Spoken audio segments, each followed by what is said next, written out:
Everybody ready? Cameras ready?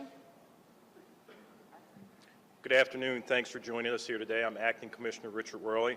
I'm joined by Mayor Brandon Scott, State's Attorney Ivan Bates, ATF Baltimore Field Special Agent in Charge Tony Crosby, ATF Baltimore Assistant Special Agent in Charge Joe Persales, FBI Baltimore Acting Assistant Special Agent in Charge Christine Fenn, members of the command staff, and some of the detectives and supervisors from the homicide unit, and along with Chief Della Rocco was supposed to be here, but she's not here. She's our chief of the crime lab.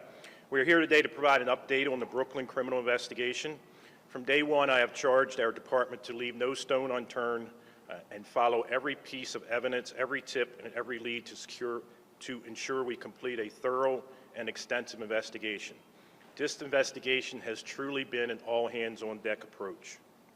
We've utilized multiple investigators from various units in the department, as well as leaned heavily on our local, state, and federal partners. Additionally, our crime lab has worked tirelessly to expedite the processing of all the evidence. Our detectives continue to work around the clock to follow up on investigations and bring those who committed the crimes in our city to justice. With that said, today we announced 2 additional arrests in connection with the Brooklyn Homes critical incident.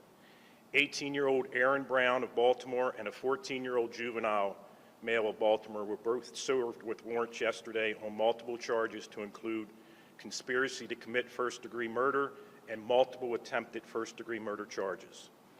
Brown is facing 75 charges and the juvenile male is facing 18 charges. Brown is currently in custody on unrelated charges, and members of the Warrant Apprehension Task Force, with the assistance of Baltimore School Police, took the juvenile male into custody at a local school. Even though we are announcing these 2 additional arrests, I want to be very clear this investigation is not ending anytime soon. We're continuing to work with our community, our law enforcement partners, and those standing behind me here today. We'll tirelessly follow every piece of evidence. Every tool in our tool belt will be used to identify and apprehend those responsible for this horrific and tragic incident. We continue to work at every angle to collaborate with our federal partners on NIBIN leads to link potential suspects and incidents. As I mentioned yesterday, any reports of this investigation winding down are completely untrue and simply irresponsible. I again want to extend my sincere gratitude to all the partners who joined us here today and those who are unable to attend but who wanted to for their unwavering support and collaboration and working together to make a safer Baltimore, and especially to the men and women of the BPD who tirelessly have continued to work on this case and will continue to work on the case. Multiple agency partnerships illustrate our commitment to teamwork and combining our resources to apprehend those responsible for pulling the trigger in this incident. We remain steadfast in working together to apprehend violent criminals in the city. Again, thank you to all the partners for the great work, and thank you to the Baltimore Police Department's men and women who go out every day to make the city safer. At this time, I will turn it over to Mayor Brandon Scott to say a few words.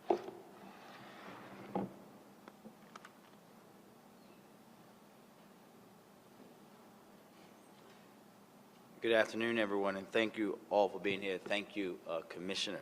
I am grateful to be here alongside our partners, the State's Attorney, ATF, and the FBI, but also, most importantly, the women and men of BPD and those detectives you see behind us who have worked tirelessly on this case. And we want to say thank you to each and every one of them. It's not lost on anyone standing here today how deeply devastating the impact of this horrific act of violence has been on dozens and dozens of people in Baltimore and Baltimore City as a whole. As has been said, this case, since the moment this incident happened, my heart is with the victims, the families, and the entire community of Brooklyn that continues to endure pain and trauma caused by this horrific mass shooting. Yesterday, while releasing our after-action reports, I talked about the way to begin to heal that trauma was to begin with accountability for everyone. Yesterday, rightfully so, we were focused on accountability of city government and anyone who showed indifference to their duties during this incident. Today, we're here to talk about accountability for the reckless individuals who decide to pick up a gun and start shooting without any regard for lives of those around them, disrupting a peaceful event that was meant to celebrate that neighborhood. I've been explicit since the very beginning that we will not rest until the Brooklyn community and the city of Baltimore gets the justice that we deserve. I've said that we will continue and are going to continue this investigation as long as it takes, and we're doing it right so that when we identify and arrest individuals that these charges stick. You just heard the acting commissioner walk through how extensive this portion of the investigation has been, and we are not slowing down by any means of the word. These young people that we're discussing today made the wrong choice that ended lives and changed countless forever. As a result, they will be held accountable to the full extent of the law. They won't be the last that this investigation brings to fruition. It is ongoing, and I know our detectives and their partners, like the federal partners we have standing with us today, are going to continue to act swiftly and diligently until the work is done to bring justice for Brooklyn homes. As they continue that work, we as a community are going to continue coming together to grapple with this tragedy, to support one another, and to do everything in our power to build a safer Baltimore for us all. And thank you again for being here. Thank you again to our detectives and our partners for the fine work to bringing these individuals to justice. And now I will turn it over to State's Attorney Bates.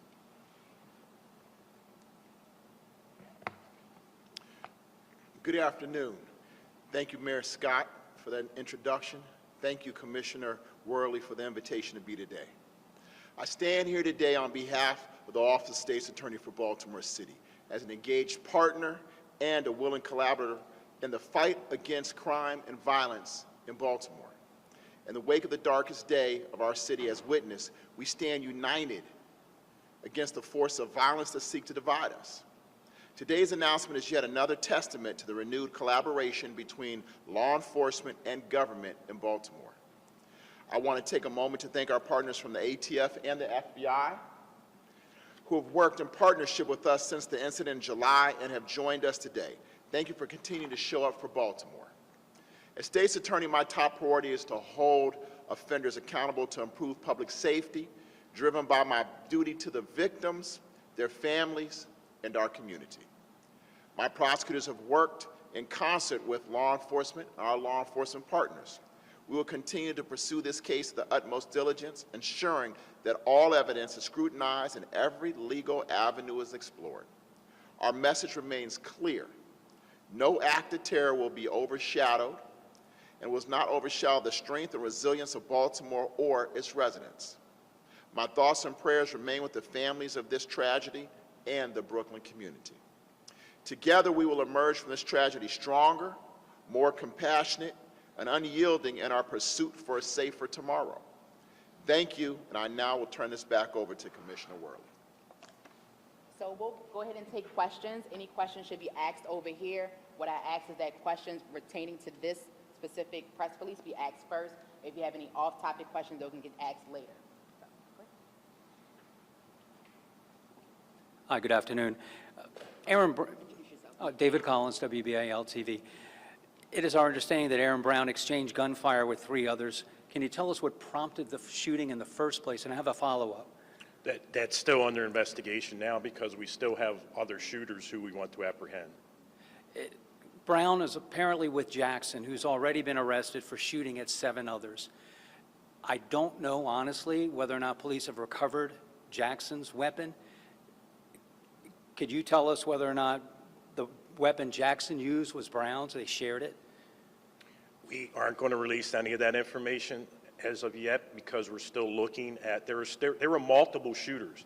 These aren't the only shooters that were shooting on Brooklyn Day. And we want to continue to use our federal partners to track the ballistics to each gun that we recover and hold those accountable who held that gun and pulled the trigger.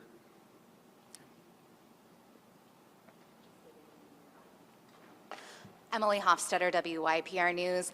We've heard obviously that this investigation continues to be active and ongoing, and you've also been clear how complicated it is.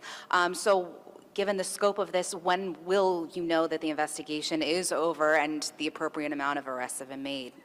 It will be over when we find everyone who pulled the trigger that night and contributed to the 30 people being wounded. And so it may go on for a year. I can't say when that is until every single lead is ran out to the point, because we owe that to the victims. Hi, Ken Duffy with BAL Radio. So you have 4 in custody now, but all of them are not directly connected to the 2 murders themselves.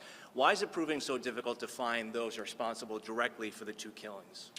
Mainly because there were multiple shooters, over 10 probably, and we have no ballistics evidence that could possibly direct us to them right this second, but that is continually being looked at, and that's why we are working with the state's attorney on which charges get applied to who until we find out and we can confirm who shot and killed the young lady and the young man who lost their lives that day. And just a quick follow-up, is that frustrating for you to not be able to find them at this present time?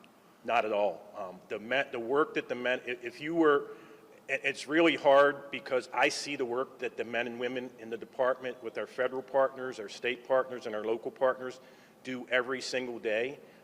So I'm not frustrated at all. I think they've done a fabulous job with the size of the crime scene and the accomplishments they made. It's been 2 months, which is a long time, but as far as a long investigation, it isn't a long time. I know it was a mass shooting, but this is different than most of your other mass shootings around the country, where the suspect's taken into custody right away, or there's 1 or 2 suspects. We have multiple, and the men and women do a fabulous job with our partners to track the individual's progress throughout the scene.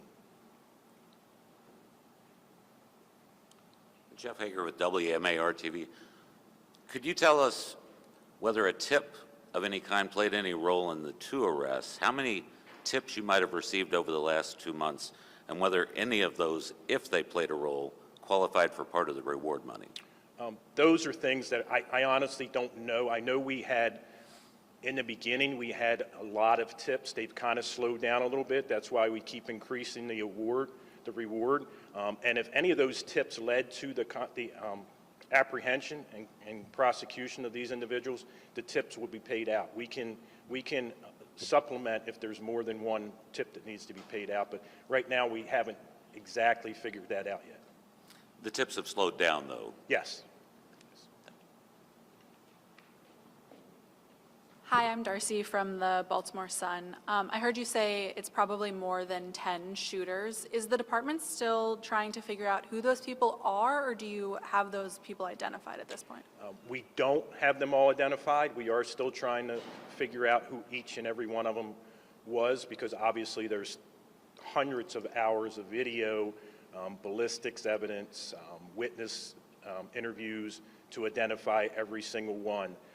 And we are working diligently to do that, but when we do it, we want to make sure we know exactly who they were, where they were, what direction they were shooting, and everything that we can come up with so that we can prosecute them to the fullest.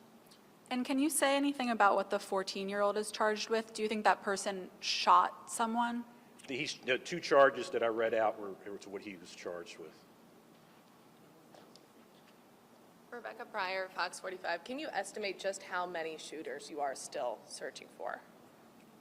We've got 4, and there were over 10, so I can tell you over 6. Okay. The 2 suspects that have been arrested, when exactly were they arrested, and what school was the 18-year-old arrested at? We're not going to release which school. It was a local school. The 18-year-old was already in custody for other incidents and was being held, so he was just served with the warrant. And the 14-year-old, with the assistance of school police, was arrested yesterday afternoon. Can you give any background to what his prior offenses were, the 18-year-old? Did the 14-year-old have a record of any kind? I can't release that either. Okay. What part did our federal agencies play in this, and when were they brought in to assist? Was it immediately? Yes, they were on the scene. And each federal agency plays a different role. Some help us with leads, some help us with investigations, some help us with the casings. They each play their own significant role, but everyone offered their help while we were standing on the scene. The mayor and I and CAO Leach and our detectives were getting calls from our federal partners, and they were there to help. And we've used them throughout the process. We wouldn't have been able to do this without them. That's why we are all here to show that we are working together on this. I have a quick question, if I can, for Bates. Juvenile crime has been a real issue this year. You've commented on juvenile justice reform laws playing a part in that. What is your message to lawmakers following this, another arrest of young people committing violent crime? I think I've been pretty clear with my message to the members of the legislature. I've had the opportunity to speak with our state senator, Bill Ferguson, also Speaker of the House, Adrian Jones. And I can say everybody's in one lockstep, and even the governor, that everybody recognizes we need to do something. One of the things that we're also looking at, and that I do know, and that has tied our hands, is also, the interrogation. What happens when we look at the Interrogation Act in reference to trying to talk to some of the juveniles? So we're at a position where we're talking to our law enforcement officers, to our law enforcement partners, where without a doubt we must do something. We'd be here all day talking about the laundry list of things that I see within the juvenile system. But the biggest thing that we must do, first and foremost right now, is we have to focus on this investigation. We have to focus on the tools that we have right now that we're allowed to use. And I will tell you this, I've been in some of the briefings, and the work that the officers have done has been absolutely amazing. I'm very happy with the work that they've done, the hours that they're putting in. And I can tell you, even though some of the laws have hampered the investigation, some of the individuals they wanted to speak to, maybe they were not able to as quickly as possible, they did not let that deter them. They were able to do the job that they needed to. And I feel very confident in looking at the cases that we have, that we will present to the jurors of Baltimore City. Thank you. And Mike Helgren, WJZ, and this is kind of following up on that, whoever wants to answer, just your general reaction to a 14-year-old being arrested for attempted murder, having access to a weapon. That is so young.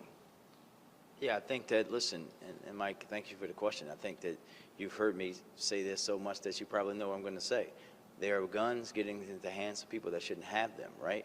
On the streets of Baltimore, on the streets of cities around this country, and that's what happens when we refuse to actually put things into place, not just here at the state level, not just here locally, but nationally, to actually deal with a problem that has taken lives in Baltimore, in city after city after city after city after city with these mass shootings, right? This young man ruined his life by making this decision. When I was his age and we had a conflict, that would end up in a fist fight. But a fist fight is not going to end or ruin your life. We shouldn't be talking about a 14-year-old being involved in a mass shooting because they had a handgun and they don't know how to resolve their conflicts. But it talks to us about all the things that we know that we have to fix in our society. What is happening that young people grow up into that age and think that the best way for them to resolve their conflict is to pull a gun? Where do they get that from? What adult actually helped them acquire that weapon? Where did that weapon come from? Every single part of that matters, and that's why you're going to continuously hear me talk about what needs to happen for gun violence reduction and this complexity of that, but at every single level of government and every single level of this country. And just one other question. You may have said this, so I apologize. Is that 14-year-old being charged as an adult? Is that yet to be determined at this point? At this moment in time, we're still looking at everything.